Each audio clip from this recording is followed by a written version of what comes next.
Okay, so we started this process last night.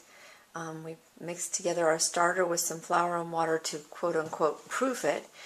We set it on a warm oven and covered it in plastic so that it could capture the bubbles and it could get ready for us to use. So this is what it looks like in the morning. If you can see all the bubbles in there, this is just perfect. You know that it's worked when you've got bubbles like that. So you want to carefully take this off now, and we're going to make sure that the very first thing we do is that we save back our starter so that whenever we want to make sourdough, we actually have starter that's not been contaminated. That's all we've done is refresh it and put it back in the container. I'm going to move my stuff and I'll show you that in just a second. So here's our starter. It has all these wonderful bubbles. We're going to stir them down. It's like thick pancake batter right now. And I have a clean jar that I'm going to save my starter in. I'm going to go ahead and put as much in there as I want to save back, and I'll leave some space on top for when it separates, for when it has some yeast activity in it. I don't want to fill this to the absolute brim. It needs some air space in there so that it can breathe. But all I'm doing is saving back the starter that I want to use. Now, if you're using a pint full of starter so that you can make one loaf of bread each time you use it, then just refill a pint jar. But I tend to make more bread than that, so I use the quart jar. And it turns out to be a little closer to 3 cups of starter. Okay, so there's the starter I'm going to save back. Here's my clean lid I'm going to put on here.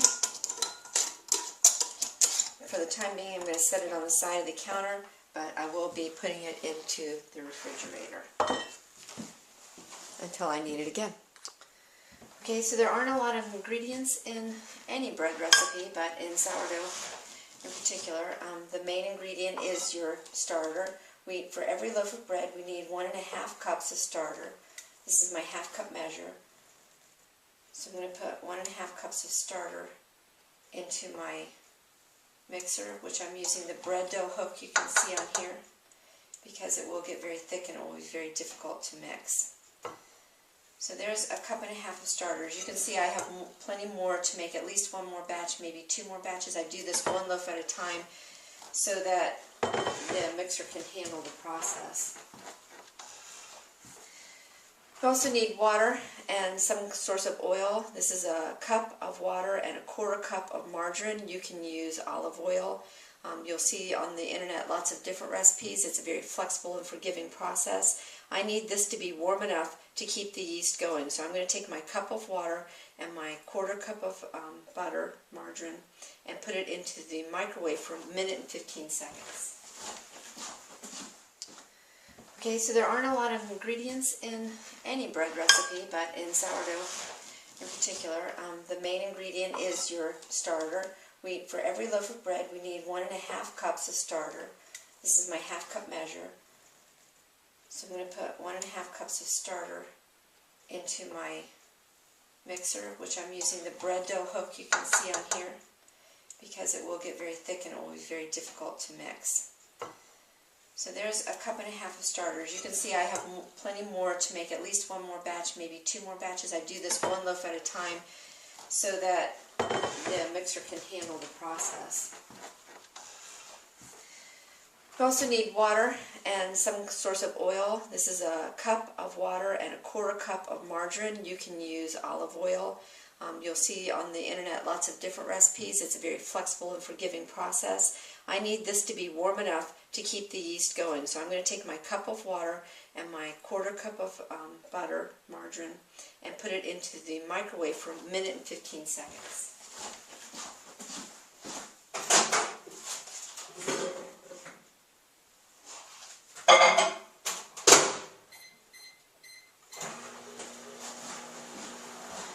While that's going, I'm going to put my sugar and salt into my starter.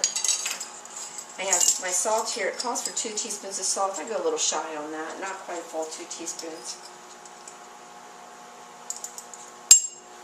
And then your salt, just 1 teaspoon. As I said, this is very forgiving. If you really like a sweeter tasting sourdough, you can put a couple of teaspoons. I know people could put even more than that in. I just like the tart taste of the sourdough, not that it gets an overwhelming sweet taste. And add this to our starter. Remember that we want to keep things warm so that the yeasts grow. You might be able to see that the warm water has a little bit of a steam there. Only thing left to add to this recipe is the flour. It's 4 to 5 cups, and again, recipes on the internet, you'll see a variety of options of how much flour to put in. This is what I've come to, and I really end up putting in about 4.5 cups because there's no kneading. I don't put it out on a board and knead it. So I'm going to add this 1 cup at a time.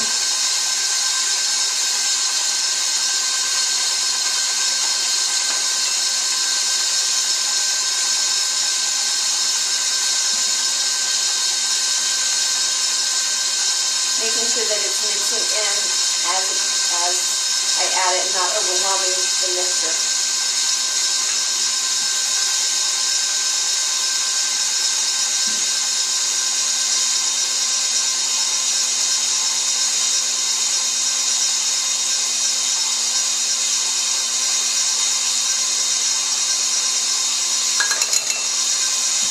This is my 5th cup. I may not use it all. I'm looking for texture, looking to see how this pans out.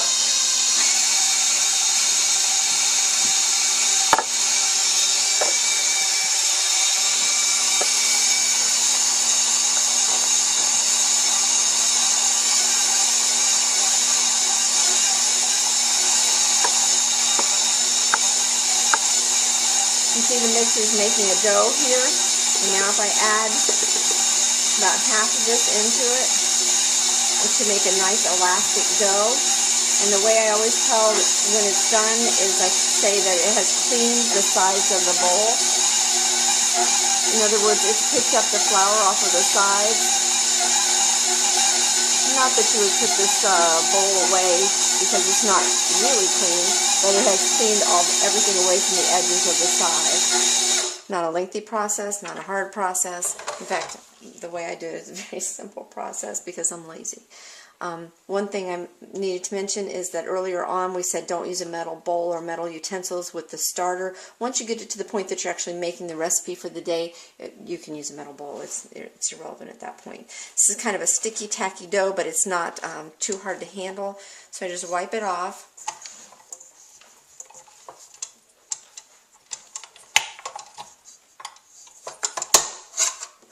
A little flour on it if you need to handle it.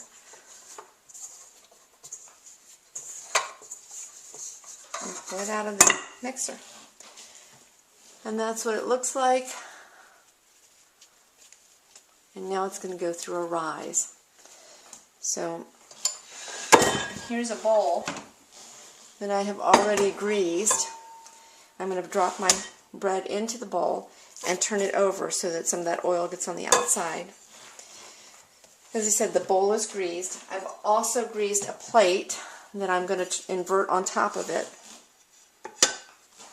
so that, again, it captures the gases as it sits there to rise. And I'm going to move it back onto the top of the stove where we had it rising before. Remember that the stove top is not on. The oven is on at 200 just to provide enough warmth in this room so that the sourdough can rise. So I'll take another picture of it as I move it over here onto the stove.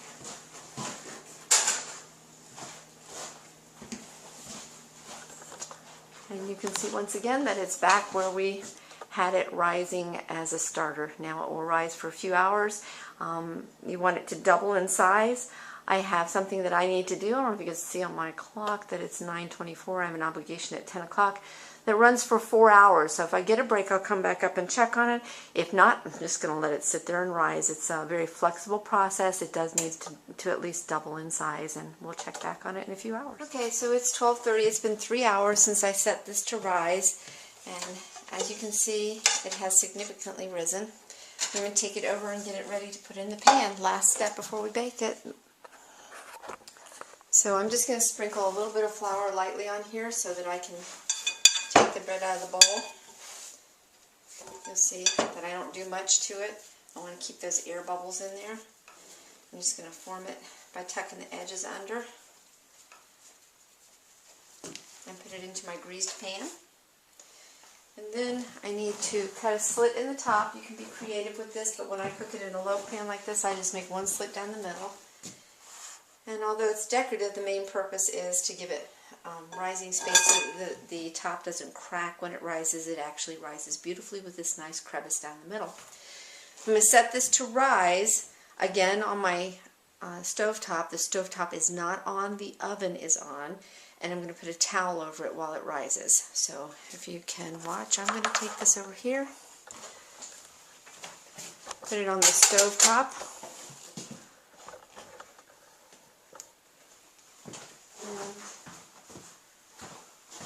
Just lay a towel over it. And this last phase is about an hour and a half. Okay, the timer went off, so the bread is ready to cook. The only thing we need to do now is turn the stove up to about 375, between 375 and 400. Because it's already preheated, I'm going to go ahead and put it in. You can see that it has risen nicely and that the crease allowed it to rise. We'll put it into the oven. Set the timer for 40 minutes.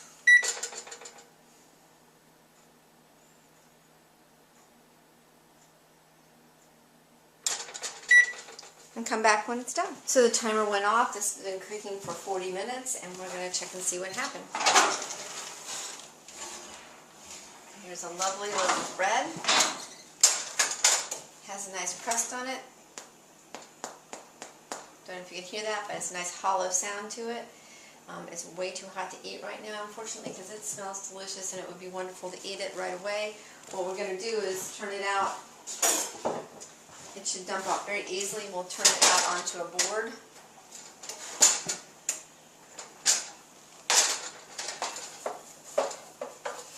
So that it can cool.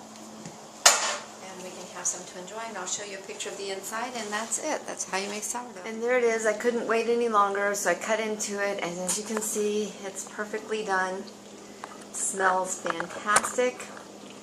And you're just going to have to forgive me because I'm going to turn this off and stop being a teacher and be a consumer. I'm going to have some sourdough. Hope you enjoy yours.